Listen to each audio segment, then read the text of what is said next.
One of the roads that I model in S-scale is the Great Northern. It was James J. Hill who built the Great Northern Railroad and, in 1898, invested in large parts of the Mesabi Iron Range in Minnesota to use his line to haul iron ore to steel mills throughout the Midwest. The weight of iron ore is so great that it is hauled in diminutive hoppers called jennies, slang for a small, sturdy vehicle, perhaps taken from the term for a female donkey. However, it was Rocky, the mountain goat, neither donkey nor goat, but actually an antelope, that became the Great Northern symbol, celebrating the line's access to the Rocky Mountains in Montana's Glacier National Park.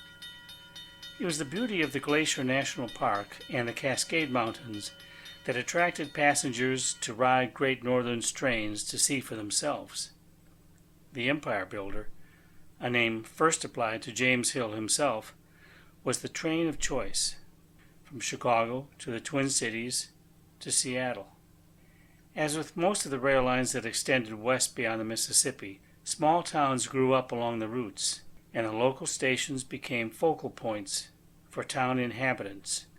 This is where they gathered for homecomings, for country formal dining, or maybe just a Coke, the news, the mail, and where out-of-town deliveries first arrived.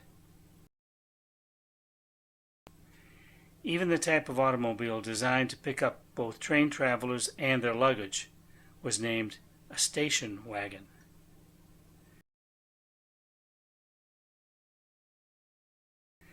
Passenger stations became social gathering places, both day and night.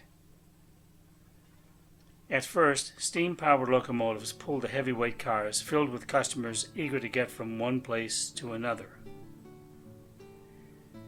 The Great Northern covered the upper part of the country, from the Midwest to the Pacific and back. These American models heavyweight passenger cars have added details such as the mailbag catcher arm on the railway post office car, diaphragms and vestibules, handrails and grab irons, interior LED lighting and seating, passengers, and prototypical numbering on the sides. The cars include a post office car, baggage car, several coaches and several types of sleeping cars, a diner, and an observation car with marker lights and an illuminated drumhead. Even in the big cities, passenger stations were a place people gathered for adventure, excitement, and the opportunity to travel to faraway places. Trains united east and west, urban centers, and small towns. After World War II, railroads invested in sleek, lightweight passenger cars featuring air conditioning and more passenger comfort. But as an expanding highway system and the affordability of both automobile ownership and air travel drained away customer preferences, the trains grew shorter and more seats were left empty. In this more modern train, the few empty seats may be misleading because the knowledgeable travelers, expecting to see the spectacular scenery just beyond the cities and farm fields, have filled every seat in the dome car. As passenger business drained away, railroads merged to form new companies.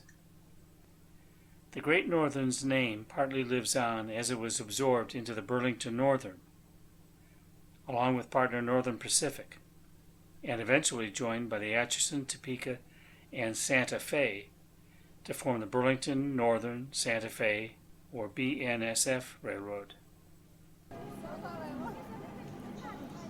The Great Northern heritage also lives on with Amtrak's own Empire Builder. It still runs today from Chicago to Seattle and back.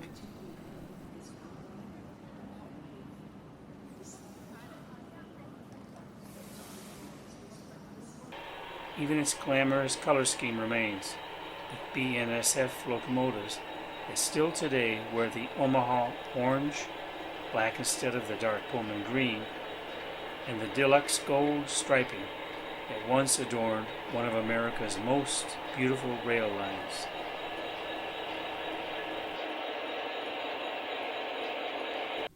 The Great Northern equipment and layout are S-scale, that is, 1/64th scale. Most of the locomotives and all the passenger cars are American Models products, and S Helper Service manufactured the ore jennies. For much more information about S-scale and other layouts, visit the National Association of S-Gaugers and the American Models websites.